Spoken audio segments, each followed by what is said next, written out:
This is the Late Round Podcast with your host, JJ Zacharisa.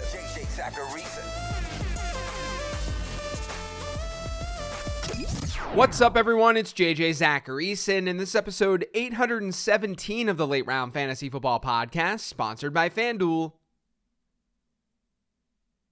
Thanks for tuning in.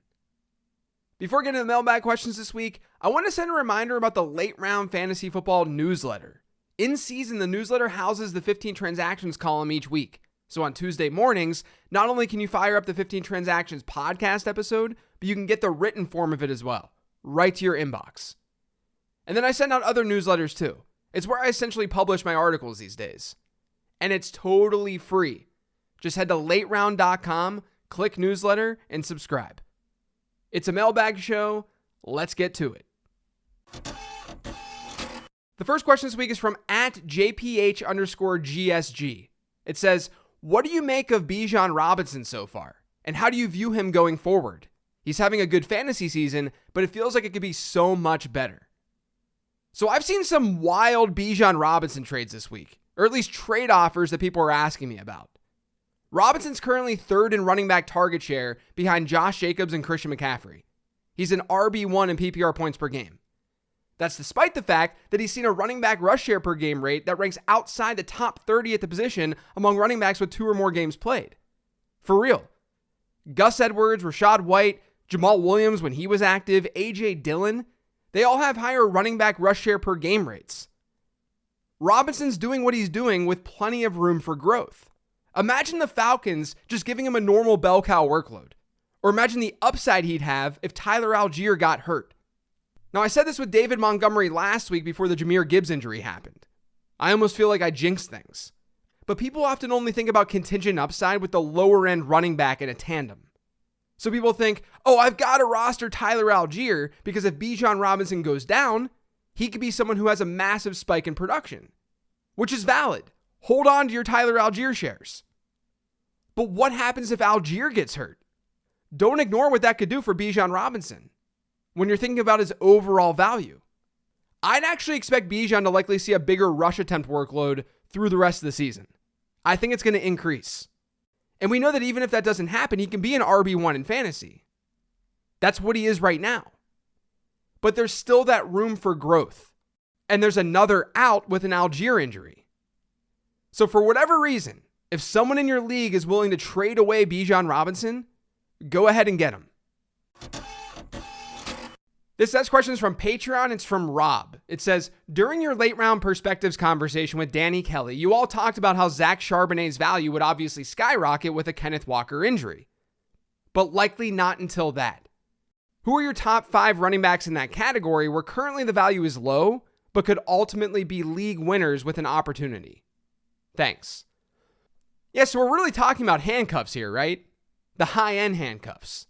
Some player who's buried on his depth chart right now, but if things break his way, if an injury occurs, he could really go to the moon. I don't think this is a situation where we're just talking about ordinary handcuffs. Like what we just saw with Joshua Kelly with Austin Eckler sidelined. The talent profile still needs to be there. You can often look at rookies for this sort of answer. Charbonnet's one, but Tajay Spears is another. I said this on the Sleeper Show, but it's shocking to see how few leagues he's rostered in. The acceleration, the speed, the efficiency, it's clearly there. If Derrick Henry goes down, Spears could be a league-winning player. And I think the guy that I just talked about in Tyler Algier, that's another one. I don't think his upside would be the exact same as someone like Zach Charbonnet with an injury, but Algier was one of the most efficient backs in football last year. He's a good player, and he's in a running back-friendly offense. So he's still worth stashing because of that. Now, you're going to hear this episode after the Chiefs play on Thursday night, but I almost feel the same way about someone like Jerick McKinnon. He's probably one of the more forgotten players here. He's a guy who's been a legit RB1 when given the opportunity in this offense. And honestly, Zach Moss is proving to us that not only could he have short-term value, but if Jonathan Taylor got hurt 5-6 weeks down the line, Moss in the way that he's run this season and the way that they've used him, he's very intriguing. Anyone in Miami is interesting. Maybe Eli Mitchell or Jordan Mason. Maybe that type of player in San Francisco, where the situation looks really, really good. And as much as I want to say Antonio Gibson, I still think Washington would find a way to misuse him if Brian Robinson got hurt. But those are some names to throw out there as stashes. They're talented running backs who either have that talent profile or they're guys who have proven it in the past. And they're in decent enough situations. This next question is from Twitter. It's from @BurnerOfDavy. It says, is Brock Purdy legit? Is this type of efficiency sustainable? Now, I'm not surprised by this, but a lot of people just have take lock with Brock Purdy. If you liked him last year and you decided to buy into the hype, then you love him even more right now. If you didn't like him, then you're finding reasons to not like him. Now, I was skeptical last year about Purdy, and even this summer and entering the season to some degree. I didn't think the 49ers could maintain their rate of scoring. I still had Purdy as a late round dart throw in the draft guide because that was obviously a possibility and he was going so late in drafts. But I definitely didn't think that this was going to happen. Not to this degree. But look, guys, with new information, you should adjust how you view the world. If my daughter's favorite TV show is Bluey, but then she decides that it's Gabby's Dollhouse, when I turn on the TV, I'm not going to put Bluey on first. Because it's not her favorite TV show anymore. It's time for some Gabby's Dollhouse. I got some new information. I'm going to use that new information. And we have new information on Brock Purdy because he's playing more and more football. It's okay to say, hey, maybe I should have been more aggressive and open-minded about Brock Purdy last season. Anyway, is Brock Purdy legit? It's very hard for me to look at what he's done this year and say that he's not legit. On the year, Purdy's top 10 in completion percentage over expected. He's first in EPA per dropback. He's second in yards per attempt. I don't care what system you're in. That doesn't just happen. Now, I do think that we're down for some regression. So the question about the efficiency being sustainable, probably not. Purdy currently has a 9.3 yards per attempt rate on 136 attempts. We've only seen that number get hit among 300 plus attempt quarterbacks 3 times since the merger. The 49ers are currently averaging 4 offensive touchdowns per game. That's a number that's been hit just 3 times since 2011. I think the offense is good enough to maybe maintain that, but I would be very surprised if Brock Purdy keeps up this yards per attempt rate.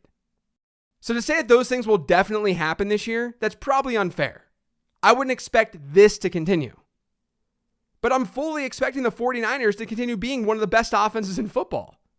And I think that Brock Purdy is going to be in the MVP conversation all season long. His decision-making is really, really strong. He can be a very, very accurate quarterback at times. The system helps him, for sure. But you work with what you've got. And he's working. This next question is from Patreon. It's from David. It says, hey, JJ, what specifically about Sam Laporta's profile and usage has allowed him to buck the trend for rookie tight ends? Do you think he can maintain this rest of season? So something that I wrote about in the late round draft guide this offseason was how, yes, rookie tight ends, they're not great bets in redraft leagues. Historically, it's been rough. But not every single rookie tight end has been bad. I wrote up Laporta as a player to target in that draft guide. I know it sounds like a victory lap here, but the write-up on Laporta sort of answers this question. In the guide, I wrote the following. Rookie tight ends are usually pretty awful bets in redraft leagues. Since 2011, only one first-year tight end finishes a moderate breakout. Evan Ingram did it in 2017 after being drafted as the tight end 17. Only Ingram and Jordan Reed were able to finish as top 10 options in points per game as rookies. Kyle Pitts was tight end 11. So why Laporta? Rookie tight ends just don't see a ton of opportunity. It's no coincidence that the top 2 rookie tight end seasons in routes run since 2011 came from Pitts and Ingram. Players who own 2 of the best point per game averages from a rookie tight end over this time. Laporta, per my tight end prospect model that's currently in beta mode, comps far more favorably to those guys than he does some ordinary tight end. In fact, only 8 tight ends in that model, which dates back to 2016, ranked higher than Laporta. And 2 of those players were Ingram and Pitts. If you're a believer that Laporta can find the field right away and will run a good number of routes, I am, then he's not an awful dart to throw given the tight end alternatives in his range. It doesn't hurt that he's getting incredible reviews out of Lions camp. So yeah, rookie tight ends have been bad, but rookie tight ends rarely get opportunity in the first place to showcase their talent. The assumption with the rookie tight ends are bad idea is that rookie tight ends just simply won't run routes. But what if one does? That's what we're seeing with Laporta. Not only is he a very, very good player, which is going to help things, but he's 18th in the NFL in tight end routes run. According to Fantasy Life's utilization report, which again, that's absolutely free over on fantasylife.com. But according to Fantasy Life, Laporta is 10th in route participation. What allowed him to buck this trend is twofold. Number one, the talent profile was there. He was a really good prospect. My tight end model loved him. Number two, he was able to actually run routes. Something that we don't always get with first-year tight ends. Now, there is some regression coming.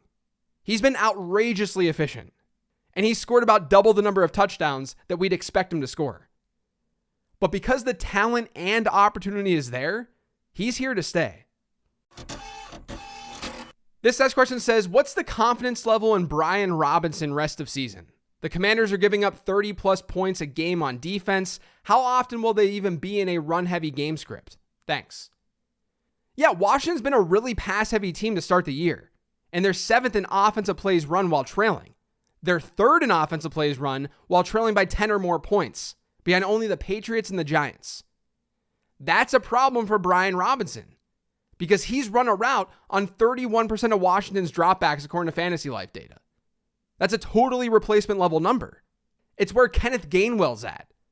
On the year, Robinson has yet to hit higher than a 9% target share in a single game. I think if things looked okay schedule-wise and he was in a really good offense, I'd be fine with that low participation and that low target share because these other things were making up for it. That would be okay to maybe be an RB2 in some environments. The problem is that Washington's running back schedule is absolutely brutal moving forward. They have the second toughest schedule from here on out. And up until this point, they've had the absolute easiest. They faced the Cardinals, which is a top 5 matchup for running backs. They faced the Broncos, which before Thursday Night Football, they've been the best matchup for running backs. They faced the Bears, that's the second best matchup for running backs. 3 of their 5 games thus far have been against bad opponents. And in those games, Robinson scored 13.6, 28.9, and 8.3 PPR points. In his tougher matchups against Buffalo and Philly, he scored 7 and 13. And that 13 number was boosted by a touchdown. He averaged 3.2 yards per carry in that game. He had 6 receiving yards. I think that Robinson's role and his situation probably a little bit overrated right now.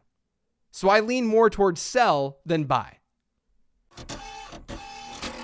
The last question this week is from Twitter. It says, if you were looking to upgrade at wide receiver with an eye on the playoffs, who are players that have the potential to pay off big time late in the season?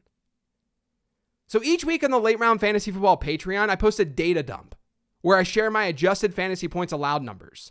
And I'm going to use those numbers to look at specifically weeks 15 to 17 and let you know who has the juiciest schedules. All right?